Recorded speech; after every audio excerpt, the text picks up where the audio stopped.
2008, j'ai géré la crise des subprimes. Les journalistes qui n'avaient pas tout compris, qui ont écrit que j'avais été à l'origine de la crise mondiale, ce qui était presque un honneur mais une erreur.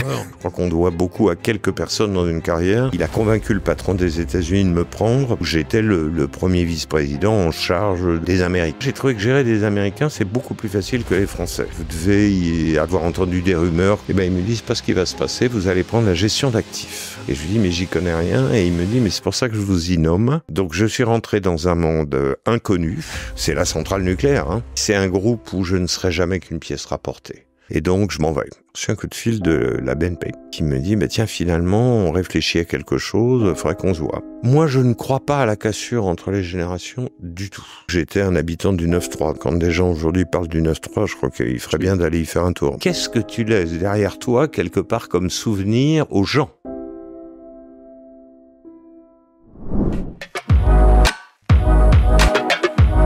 Bienvenue dans Let's Talk About You, le podcast qui part à la rencontre des hommes et des femmes qui influencent la trajectoire d'entreprises renommées. Nous connaissons leur société, mais nous ne connaissons pas leur nom. Nous utilisons leurs services, nous consommons leurs produits. Ils prennent des décisions qui influencent nos vies. Mais qui sont-ils ? Nous allons le découvrir ensemble. Je suis Homéric Dessart, entrepreneur, auteur et podcasteur. À travers ces échanges, je souhaite mettre en avant la personnalité de celles et ceux qui ont tant à nous raconter. Toutes les 2 semaines, retrouvez un nouvel épisode sur votre plateforme favorite. Pour les recevoir directement, je vous invite dès à présent à vous abonner. Très bonne écoute!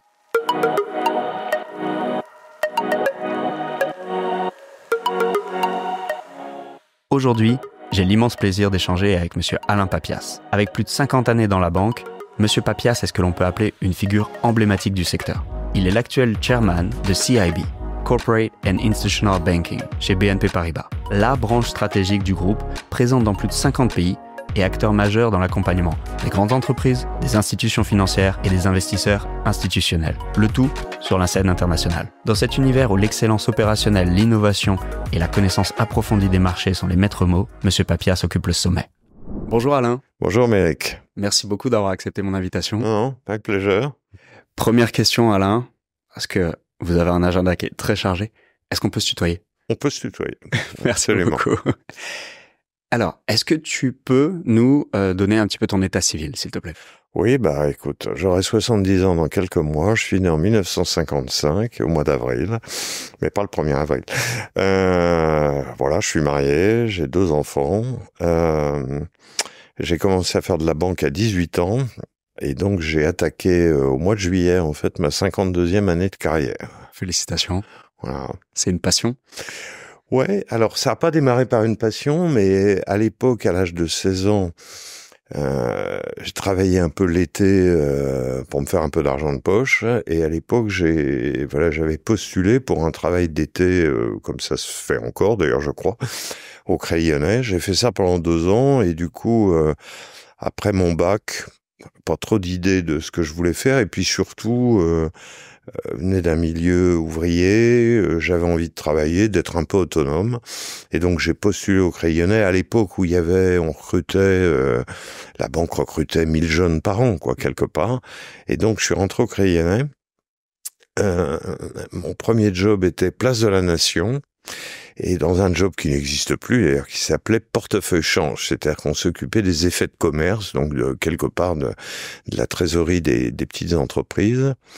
Et je suis tombé sur un patron qui, comme moi, avait un parcours d'autodidacte et avait fait des études bancaires, puisqu'à l'époque, les banques ont toujours, d'ailleurs, tout un cycle bancaire. Et qui m'a dit, tu vas pas passer ta vie à faire le même boulot, donc faut suivre des cours. Et donc j'ai fait le cumulard sans le savoir au début. Pendant 3 ans, j'ai fait le brevet de banque où tu apprenais les trucs de base, la comptabilité, etc.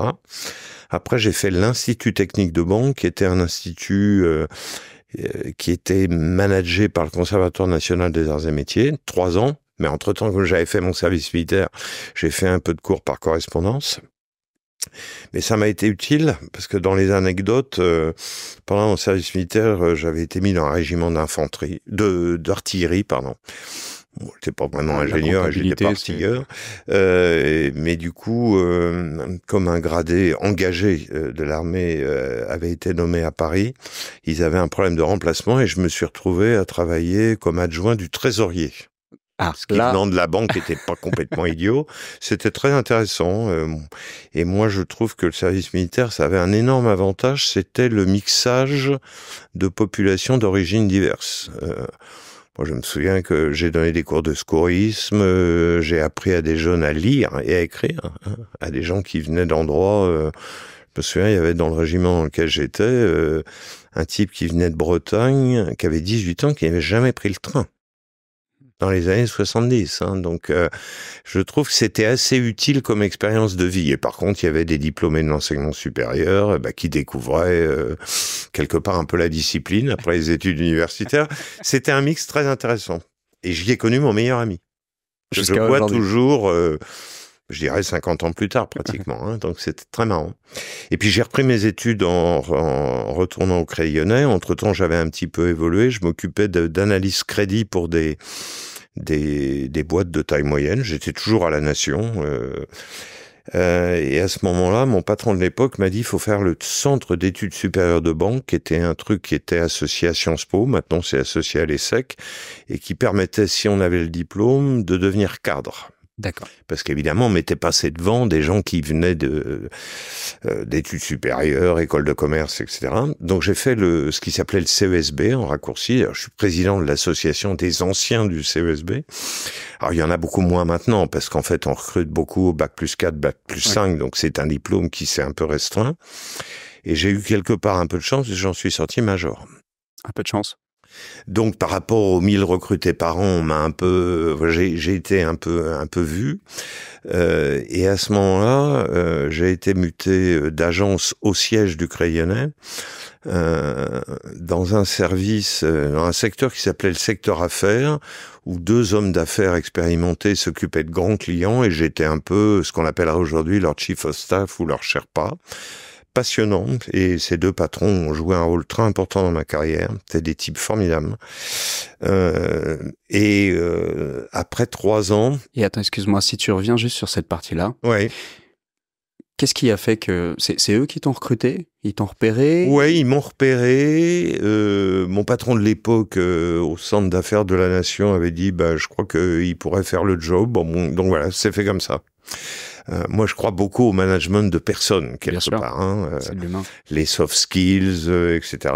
Et quand tu as démarré, tu étais à Nation, donc ça veut dire que déjà, tu vivais à Paris? Oui, je vivais en banlieue, en fait, à l'époque. Moi, j'étais né à Rosny-sous-Bois dans le 93. J'ai expérimenté, d'ailleurs, le lycée de Montreuil. Et j'ai passé mon bac à Vincennes. D'accord.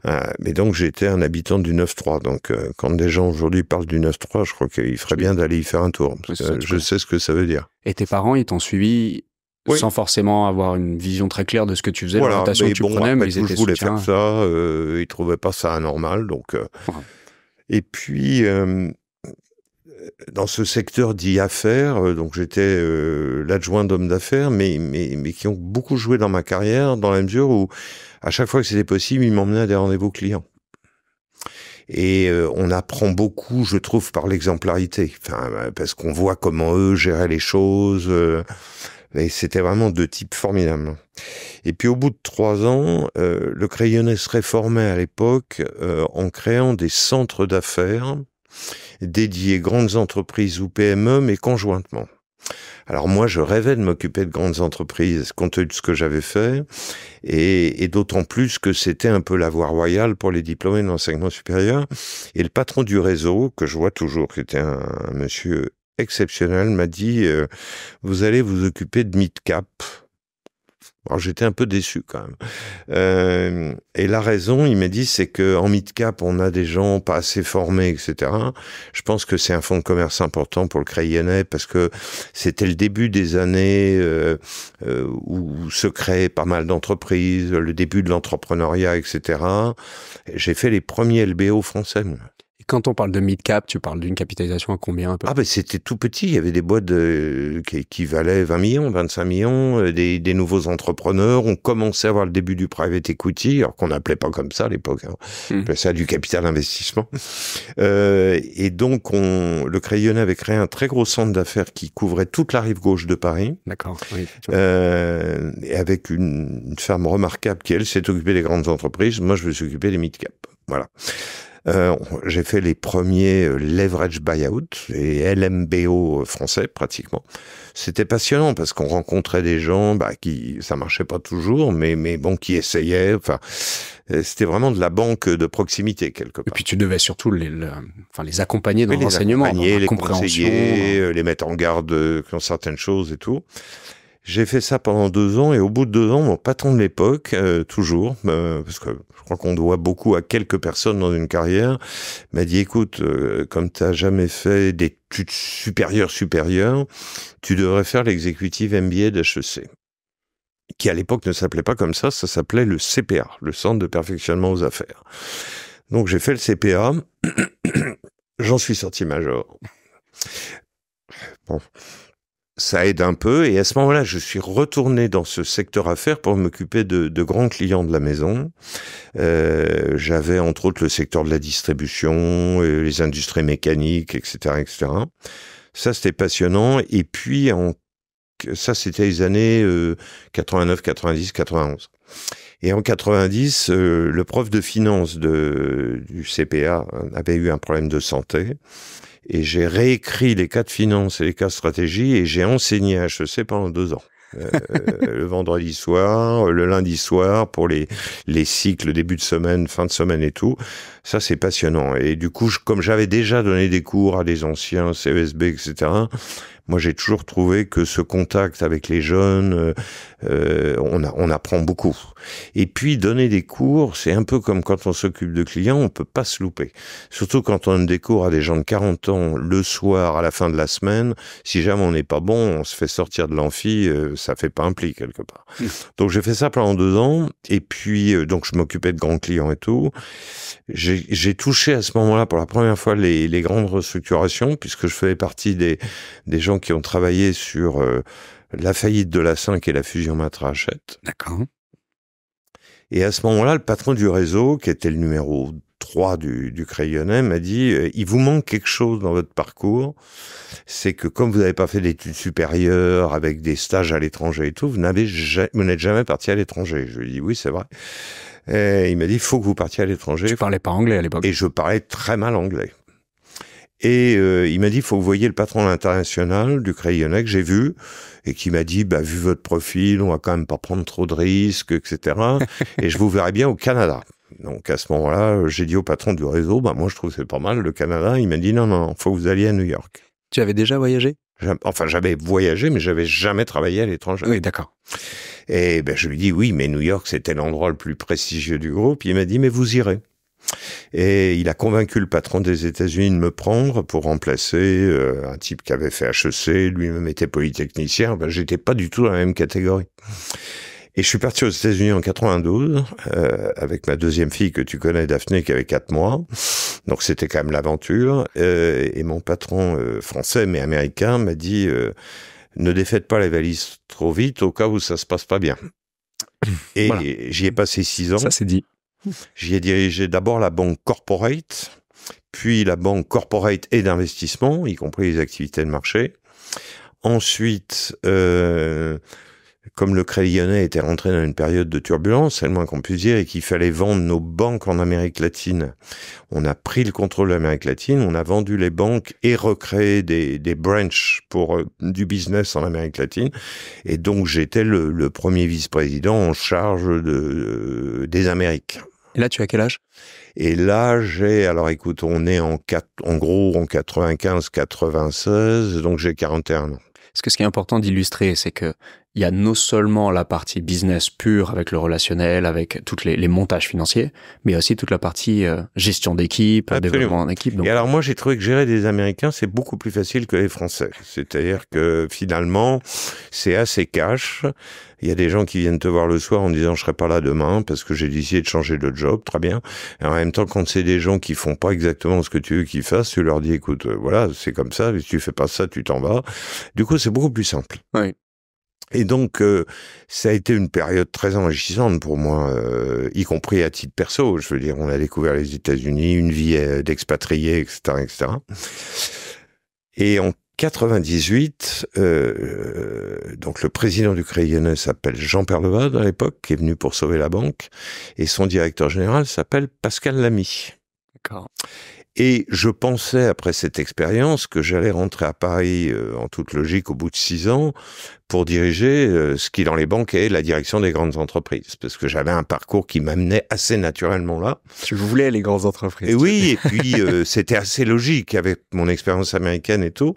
Et en fait, au printemps 98, le directeur général, donc Pascal Lamy, me demande de passer à Paris et me dit, vous devez avoir entendu des rumeurs comme quoi vous pourriez prendre la direction des grandes entreprises. Je lui dis oui. Et ben il me dit, c'est pas ce qui va se passer, vous allez prendre la gestion d'actifs. Et il me dit, voilà, le président aimerait vous recevoir demain. Donc je vais voir le président du Crédit Lyonnais, qui était quand même un très grand monsieur. Il avait été président d'AXA, enfin de ce qu'était l'UAP à l'époque. Et je le vois toujours d'ailleurs, Jean-Pierre Levade. Et Jean-Pierre Levade me dit, vous allez prendre la gestion d'actifs. Et je lui dis, mais j'y connais rien. Et il me dit, mais c'est pour ça que je vous y nomme. Parce que je crois que vous savez manager les équipes, vous êtes par ailleurs un commerçant pas trop mauvais, et il me dit aujourd'hui le patron de la gestion d'actifs, qui est un département du Crédit Lyonnais, c'est un gérant de fonds, et il me dit c'est pas ça l'avenir, et il me dit par ailleurs on est obligé de filialiser avant la fin de l'année compte tenu des nouvelles règles réglementaires, rien n'a été fait, c'est-à-dire la filiale est pas prête, il n'y a pas de directeur financier, etc. Et on a 4 mois pour le faire et vous n'avez pas le choix, il faut que ce soit fait le 31 décembre. Alors je lui ai dit je rentre quand? Il m'a dit le 15 septembre, très bien. Et je lui ai dit mon prédécesseur, il m'a dit il partira le 30. Donc je suis rentré dans un monde inconnu. Le Crédit Lyonnais commence à réfléchir à sa privatisation, après tous les problèmes. Et donc j'ai pris un département pour le filialiser, et ça j'ai trouvé que c'était une expérience formidable parce que du coup je devenais un peu entrepreneur, créer toutes les structures, le filialiser, s'installer dans des nouveaux locaux, etc., etc. Et j'ai dirigé cette boutique de gestion d'actifs pendant un peu plus de 2 ans. Et qui est devenu, après le rachat par le Crédit Agricole, c'est un morceau d'Amundi, aujourd'hui. D'accord. Voilà. Donc oui, ça s'appelait Crédit Lyonnais Asset Management. Voilà. C'est de l'entreprise. Et là, on a fait pas mal de trucs, on a fait des investissements à l'étranger, on a pris une participation dans une boîte qui faisait de la sélection de private equity, etc. Passionnant. Puis 2 ans plus tard, le directeur général avait changé, puisque Pascal Lamy était parti à la commission. Et le nouveau directeur général m'appelle un jour en me disant j'aimerais déjeuner avec vous. Bon, très bien.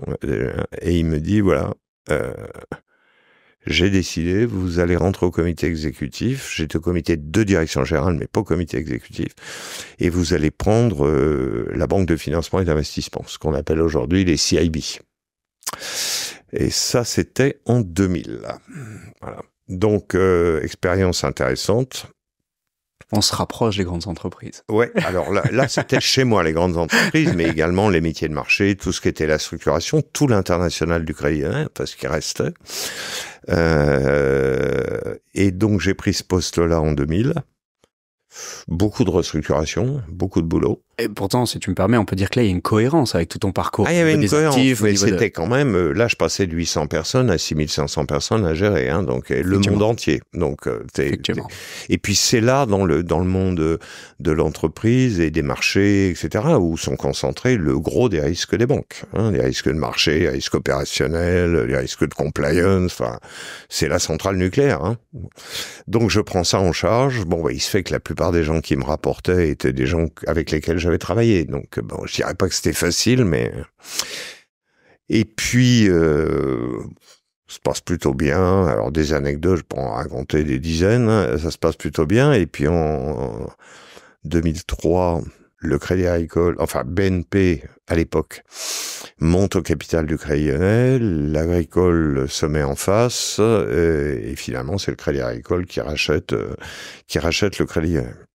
Et à ce moment-là, je suis nommé par le directeur général du Crédit Lyonnais, qui était un peu le numéro 2 de l'intégration, le co-directeur général délégué de ce qui allait devenir Calion, puis Cassib, qui était la fusion entre Indosuez et la banque d'investissement du Crédit Lyonnais. Quel rôle tu as, toi, joué? Tu sais quelque chose auquel tu as pu participer ou... Non, d'un peu loin, parce que c'était un dossier de fait entre les présidents. C'est ça, ouais. Je suivais bien sûr les opérations, mais j'étais pas directement dans la négo, parce que moi, je faisais tourner la boutique entre-temps. C'est ça. Donc on démarre la fusion et compliqué, parce que c'était un dossier politique. Le Crédit Agricole, à l'époque, n'était pas du tout ce qu'il était aujourd'hui. Il venait de ce côté. C'était la première fois qu'il faisait une acquisition importante.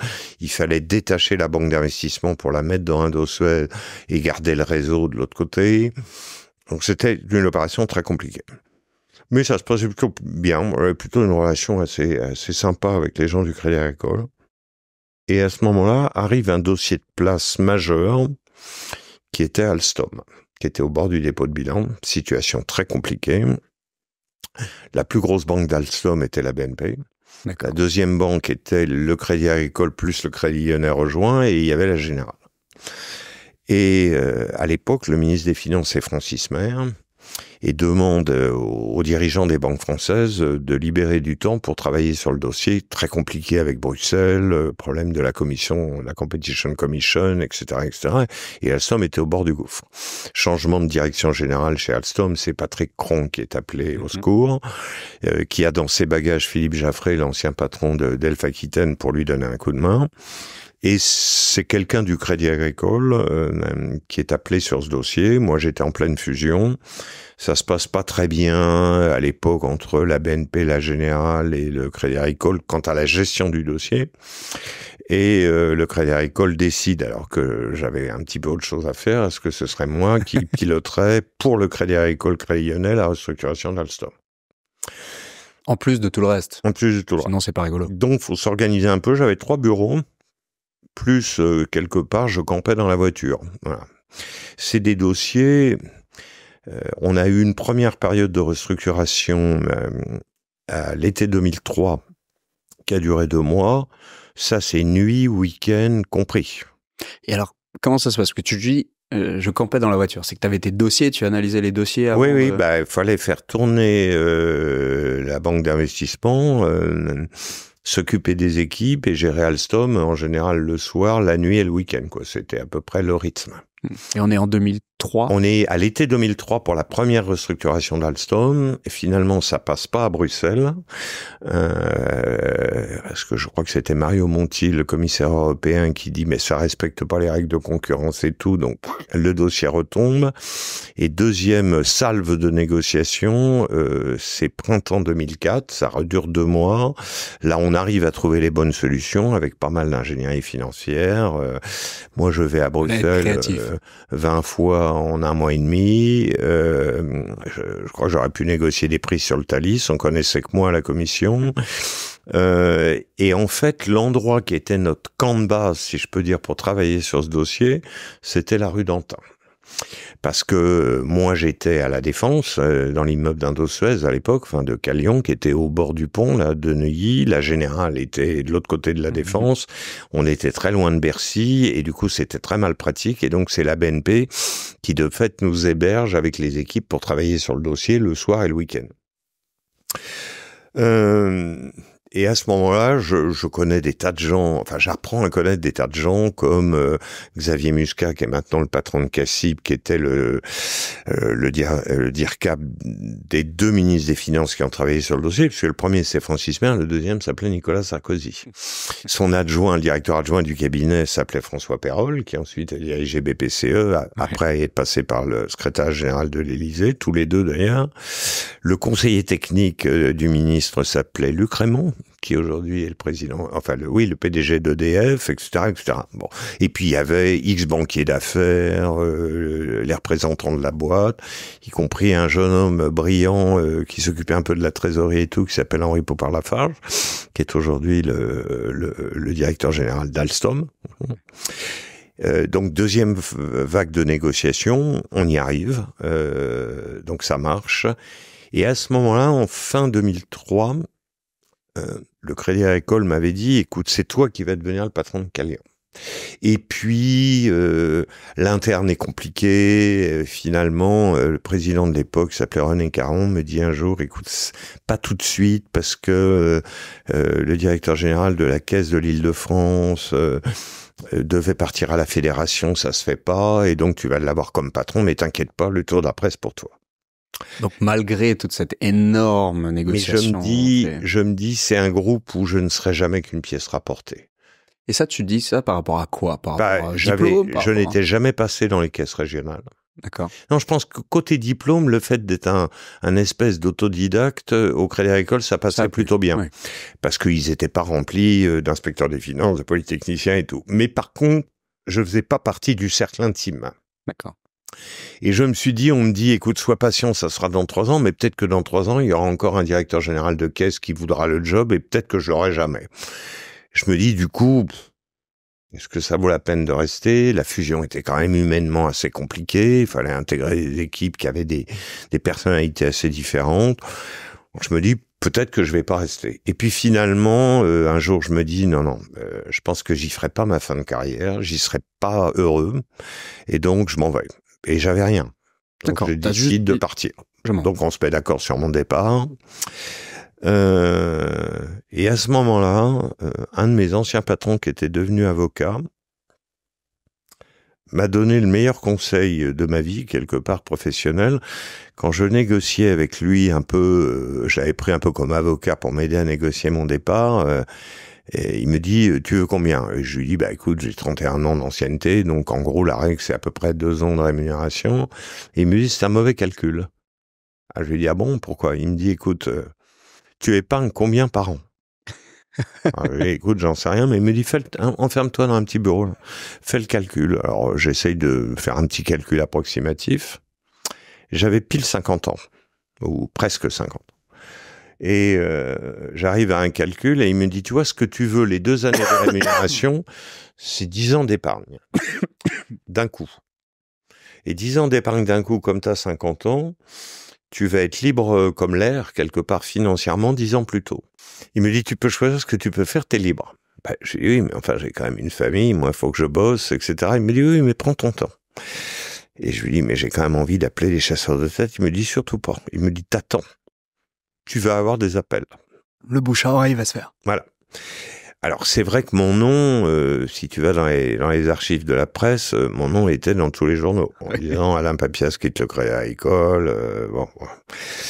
Et effectivement, j'ai reçu un certain nombre de coups de fil, et puis un jour, j'ai reçu un coup de fil de la BNP, de Baudouin Pro lui-même, qui était le directeur général, et qui me dit, tiens, finalement, on réfléchit à quelque chose, il faudrait qu'on se voit.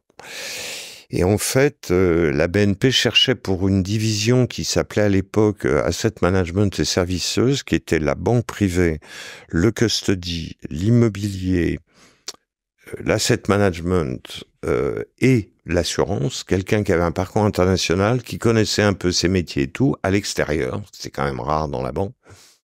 Et ils m'ont offert, ce qui était un privilège pour moi, de rentrer directement au comité exécutif de la BNP, c'est la première fois, qui recrutait quelqu'un directement au comité exécutif. Et le comité exécutif de la BNP, c'était quand même très X inspection des finances. Voilà. Alors moi, t'es un peu un numéro à part. Et j'y suis rentré parce que j'avais une garden leave normale. Je suis rentré le 1er janvier 2005 pour diriger ce pôle. Jusqu'en 2009. 2007-2008, j'ai géré la crise des subprimes dans les fonds de gestion d'actifs. J'ai suspendu 3 fonds. Les journalistes qui n'avaient pas tout compris, qui ont écrit que j'avais été à l'origine de la crise mondiale, ce qui était presque un honneur, mais une erreur. Et en 2009, le directeur général de la BNP, parce qu'il y avait eu cette crise compliquée, m'a demandé de prendre CIB, qui était la banque d'affaires. Ce qui était la plus grande banque d'affaires en Europe, quelque part. De toute façon, on va remettre l'église au centre du village. On ne fait pas monter quelqu'un qui aurait été la cause d'un événement mondial comme ça, au contraire. À l'époque, le pôle AMS, là dont je vais parler avant, c'était plus de 20 000 personnes. Ouais. Mais je me suis beaucoup amusé. Et d'ailleurs, dans mes adjoints, comme patron d'un des métiers de l'assurance, il y avait Eric Lombard, qui est le directeur général de la Caisse des dépôts aujourd'hui. Voilà, donc j'ai fait ça.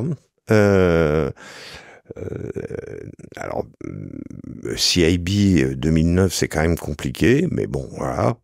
Tu peux rappeler peut-être ce que fait CIB? Eh ben, c'est tout. Alors, c'est tout l'international pour les grandes entreprises et les institutionnels. C'est les métiers de marché, c'est toute la structuration des produits compliqués, financement de projets, etc., etc. Et le suivi de tous les grands clients dans le monde. Donc, on est sur des sommes qui sont à des milliards. On n'est pas Oui, sur... et puis c'est le centre, c'est la centrale nucléaire du groupe. C'est ça. Voilà. Alors en 2011, un petit épisode pendant l'été, c'est la crise de la zone euro.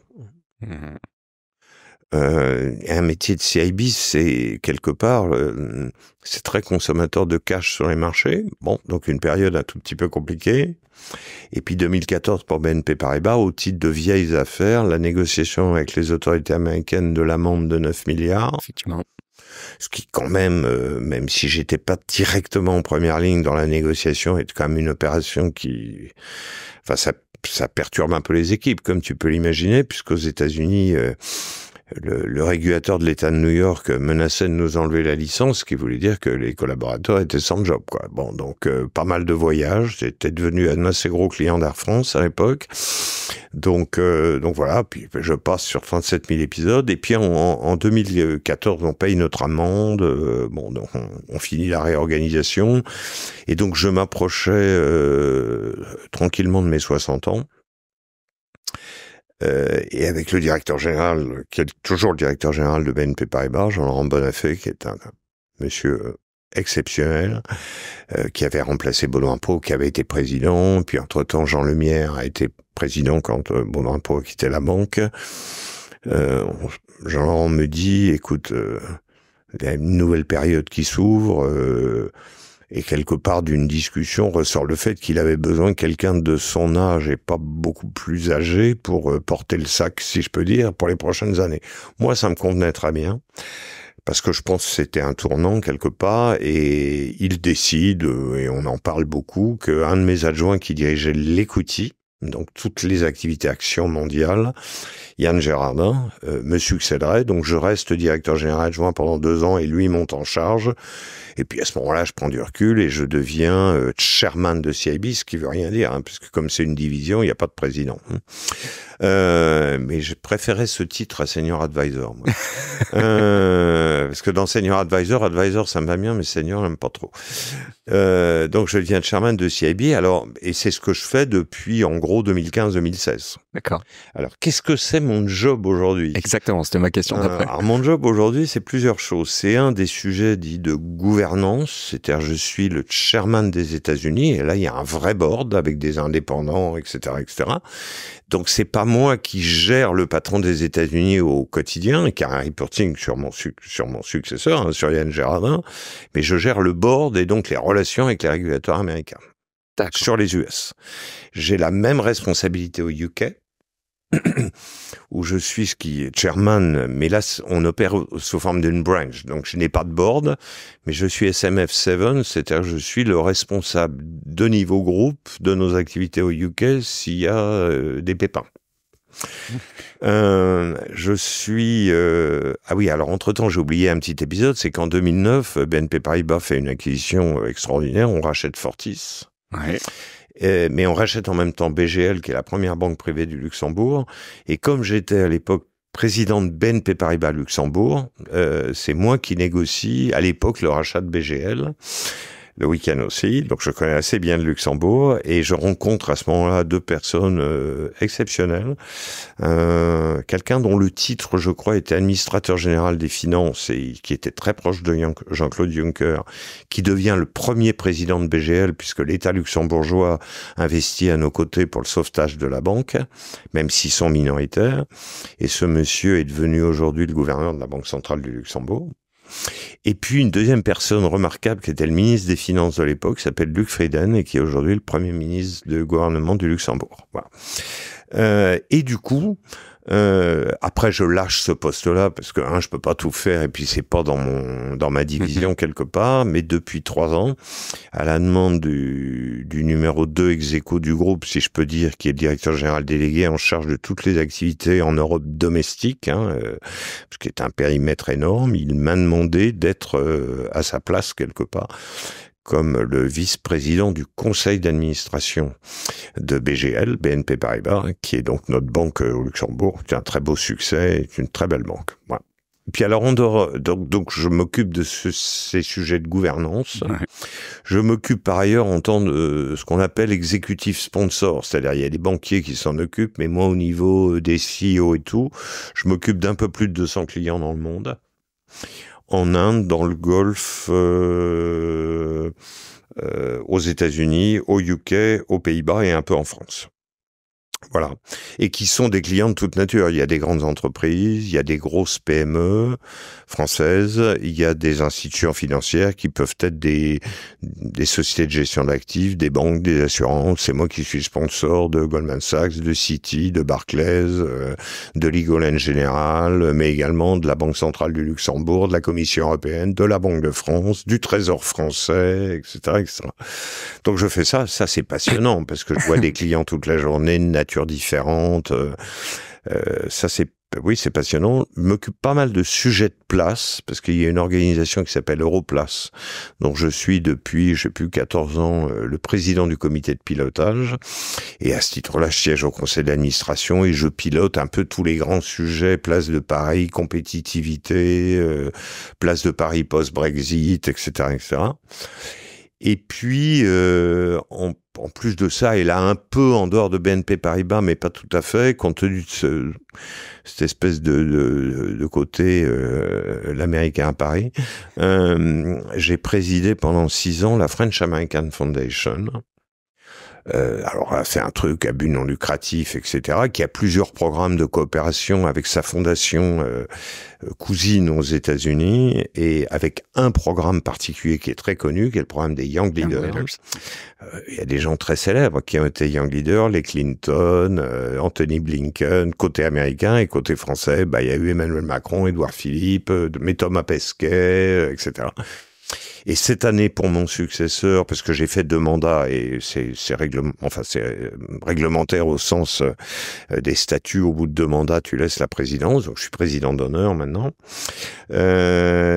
J'ai cette année, je le ferai pas dans la durée parce que faut faire de la place. J'ai présidé le jury des Young Leaders. On reçoit 150 candidatures, on interviewe les gens et on en prend 10 ou 12 et qui sont en général des gens formidables. Il y a des militaires, des médecins, donc voilà. Si tu me permets, ouais. Je trouve qu'il y a quand même toujours un fil rouge. C'est que tu mets en avant les personnes avec qui tu travailles, avec qui tu collabores, ouais. Mais finalement, tu es major de promo. T'as fini tes mandats, mais on veut pas te laisser partir quand même, donc tu deviens président d'honneur. Il y a toujours cette accumulation en disant, Papias, il a fait plus que ce qu'on attendait, mais on le garde un peu. On le garde un peu. Oui, c'est vrai.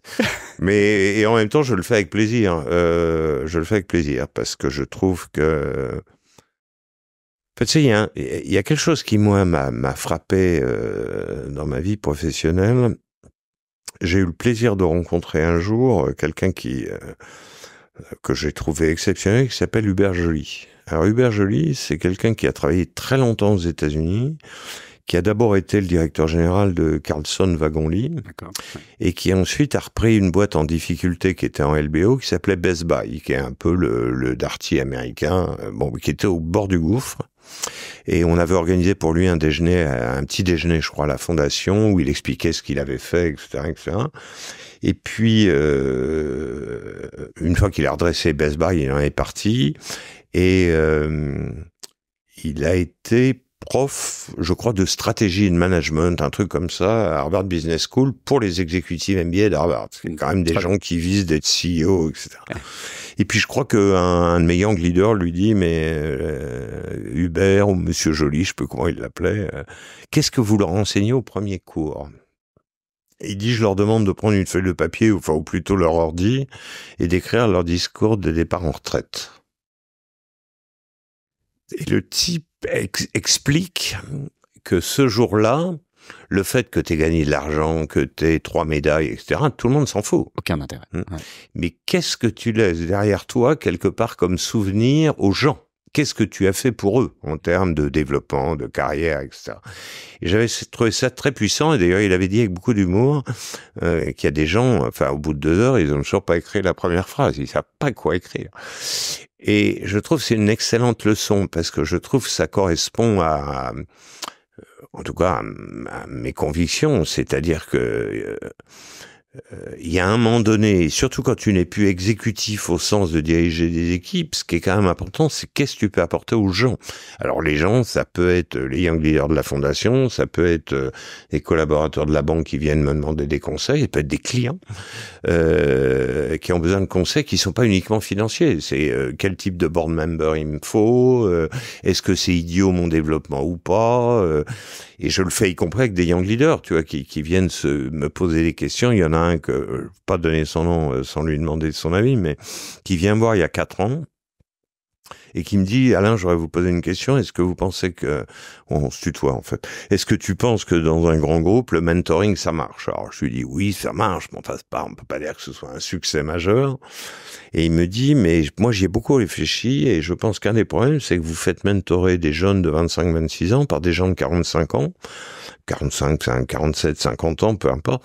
Et il me dit: je pense que ceux-là, les mentors et pas les mentoris, ils ont eux-mêmes le problème du stress de leur fin de carrière, parce qu'à 50 ans, t'as encore 15 ou 20 ans à bosser.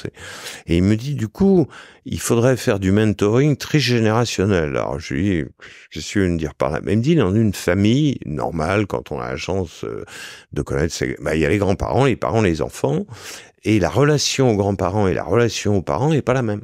Oui, tout à fait. Ah, je lui dis: c'est intéressant. Il me dit: faudrait qu'on en reparle, qu'on fasse un test. On en a beaucoup reparlé, moi, j'ai jamais fait le test.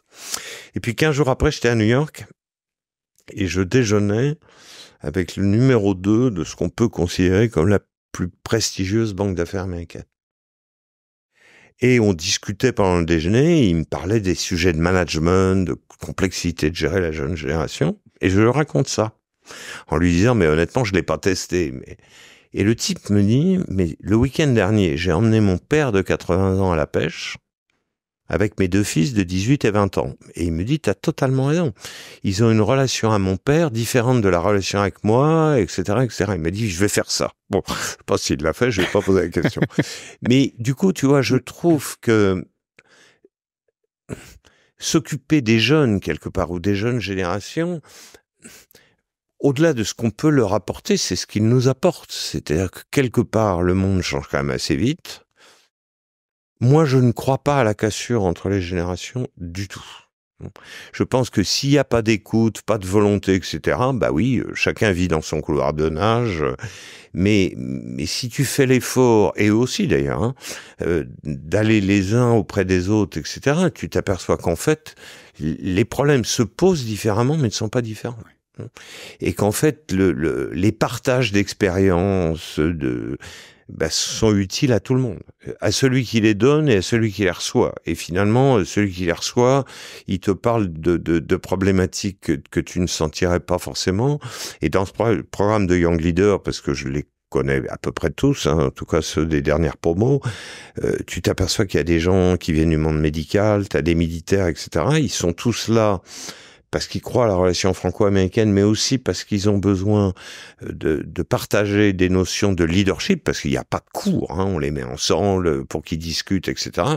Et que, par exemple, les militaires ont une façon d'exercer le leadership qui peut être très utile pour des gens du privé. Il y a quelques années, on a eu une femme remarquable qui est la numéro 2 des sapeurs-pompiers de Paris. Je peux te dire que c'est quelqu'un qui a des choses à partager.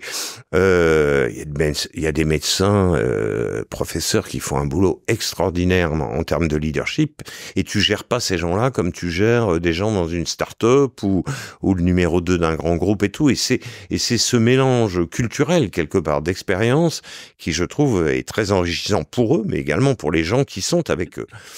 Donc ces expériences à partager, je pense que c'est jamais du temps de perdu. Au contraire, parce que ça t'alimente aussi dans ta vie professionnel quelque part. Il y a un lien entre tout ça. Voilà. Et c'est pour ça que moi je trouve que les débats politiques sur le travail des seniors sont des mauvais débats, parce que il faudrait laisser d'abord les seniors et les autres se mettre d'accord sur ce qu'ils veulent faire.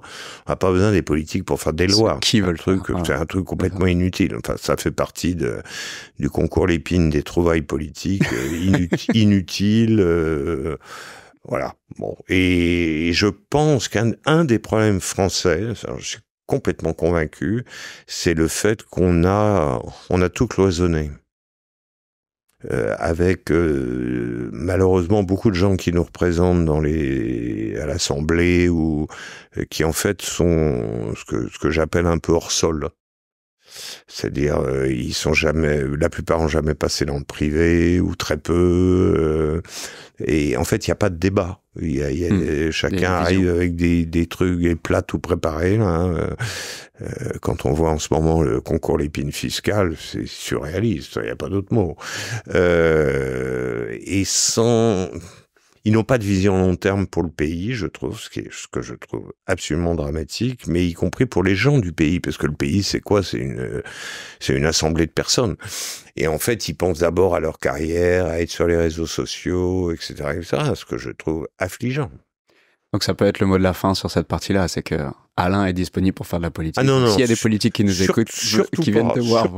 Et d'ailleurs, je ne regarde plus depuis longtemps la chaîne parlementaire parce que ça me déprime complètement. Enfin, je trouve que c'est une honte pour le pays. Au-delà, d'ailleurs, de toute opinion politique, que ce soit de droite, de gauche, du milieu, il y a des gens qui ne devraient pas siéger dans cette enceinte. Je trouve que c'est une honte pour la France. On va partir sur la dernière partie. L'idée est très simple. Je te pose une question, je te fais 3 propositions et tu me dis... On y va. Café, thé, chocolat chaud? Café. Matin, après-midi, soir? Matin et début d'après-midi. J'aurais pu te demander la nuit aussi. Non, jamais de café la nuit. Ville, campagne ou montagne? Plutôt ville. Enfin, ville-campagne. Été, hiver, automne, printemps? Moi, j'aime bien l'automne et j'aime bien le printemps. J'aime pas trop l'été parce que les États-Unis, l'été, c'est assez pénible. Il fait chaud, le ciel est plombé. À la limite, je préfère l'hiver. On parle du ciel new-yorkais, là, c'est ça? Oui. Musique classique, jazz, rock, autre? Plutôt rock et un peu musique classique. Film d'action, comédie, science-fiction? Un film d'action. Pour les chemises, col français, col américain, col italien? Col français. Management directif, participatif, persuasif, autre? Je dirais participatif, persuasif. On va. Parti persuasif. Téléphone, email, WhatsApp, SMS? Alors, plutôt téléphone, email, je suis pas un grand de l'informatique, c'est trop tard. WhatsApp à manier avec précaution parce qu'on est dans un métier régulé. Et donc, pratiquement tout ce que je dis ou ce que je fais est enregistré. Donc, voilà. Et on sait faire la réflexion parce que tu as un beau bureau, mais il y a une prise. Oui. C'est pareil niveau de sécurité ouais. Maximum. Voyage d'affaires, loisirs ou plutôt séjour à la maison tranquille? Ça dépend des périodes. Beaucoup de voyages d'affaires, évidemment. Loisirs, moi j'aime bien partir découvrir des endroits nouveaux. Un peu partout. Mais dans des endroits où il faut que je sois chaleureux, qu'il y ait un peu de culture, des choses à faire. Je peux pas rester 8 heures allongé sur une plage. Moi. Et là, tu penses à quoi justement quand tu parles de ce voyage? Bah, tu vois, on a quelques passions avec ma femme. On adore Vienne, on en revient d'ailleurs. On aime beaucoup Londres. On adorait les États-Unis, on aime beaucoup moins.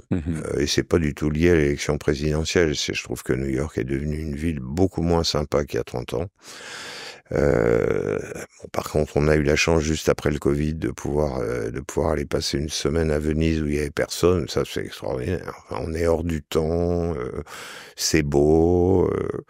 Voilà. J'aurais jamais pu travailler en Italie, moi, parce que j'aurais pas pu travailler. Avec les Italiens. J'aurais passé mon temps à une terrasse de café, à regarder le ciel, les monuments et tout. Donc, c'est le genre de pays que j'adore, mais ouais, moi, un peu la bougeotte quand même. Ah, il faut profiter aussi. Oh. Alors, j'ai 3 dernières questions. Oui. As-tu une recommandation de lecture, un podcast, une newsletter, quelque chose que toi, tu aimes suivre?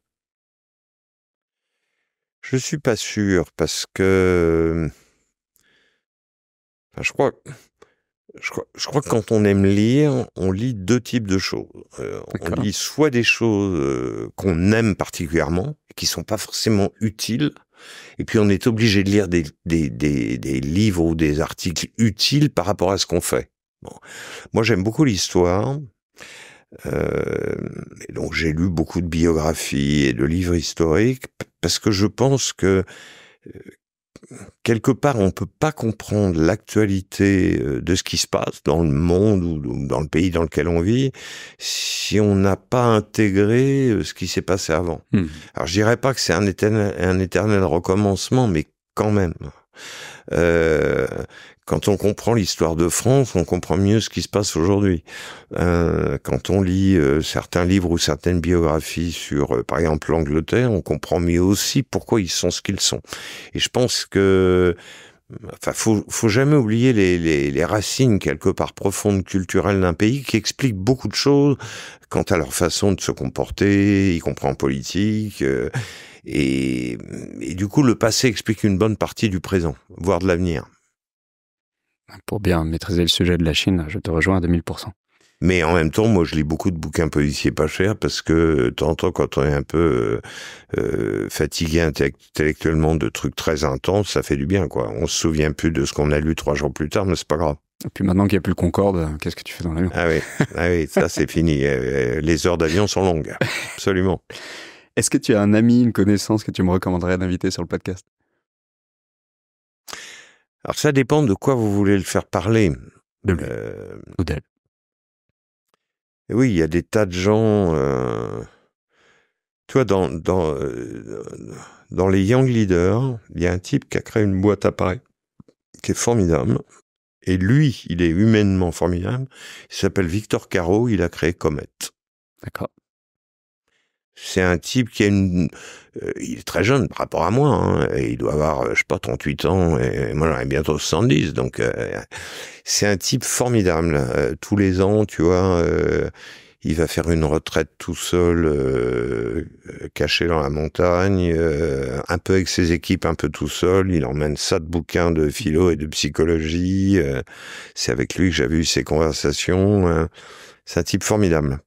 Et évidemment, on n'a pas du tout le même parcours, on n'a pas le même âge, mais oui, c'est un type que je te recommanderais d'interviewer. Avec grand plaisir.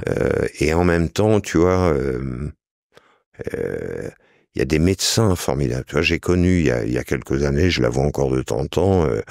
Elle est professeure, elle est chirurgien, elle est à Pompidou, elle est franco-libanaise, cardiologue. Nicole Caron, exceptionnelle. Donc tu vois, il y a des gens comme ça dans des domaines très différents où tu te dis, ils sont pas comme les autres.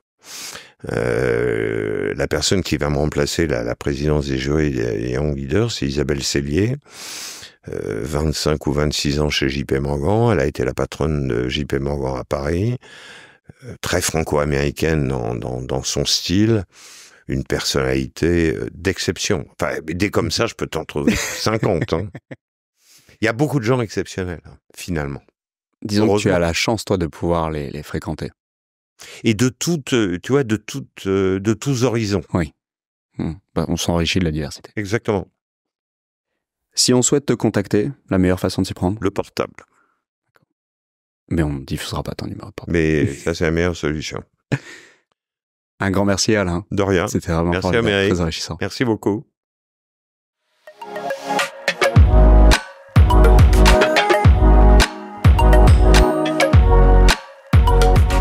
Merci de nous avoir accordé votre attention et j'espère que cet échange vous a plu. Si c'est le cas, je vous invite à commenter cet épisode sur Spotify et YouTube, mais également à vous abonner sur votre plateforme favorite. Vous pouvez également m'envoyer un message sur LinkedIn, j'y répondrai avec plaisir. On se retrouve dans 2 semaines pour un nouvel épisode.